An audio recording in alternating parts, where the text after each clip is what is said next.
I call on the Office of the President to protect our law enforcers, the PNP and NBI. Huwag po sana natin silang bigyan ng utos na maaring maglagay sa kanila sa alanganin.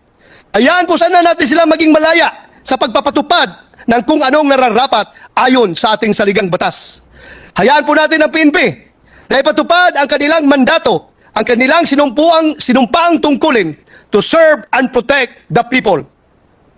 Huwag po nating pahintulutan, gawin silang tau-tauhan ng kung sinuman, lalo na ng mga dayuhan para sa kanilang sariling mga interes or motibo.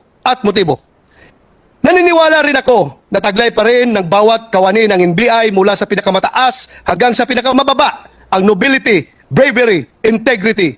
Dalangin ko na hindi nawa magamit ang dakilang ahensya na ito bilang kasangkapan ng paghihiganti ng ilang mga nilalang na may personal na galit sa nagdaang administrasyon.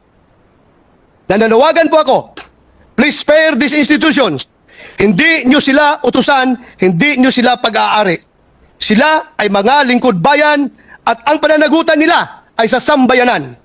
Huwag nyo sila itali sa ICC na isang organisasyon na wala na tayong obligasyon.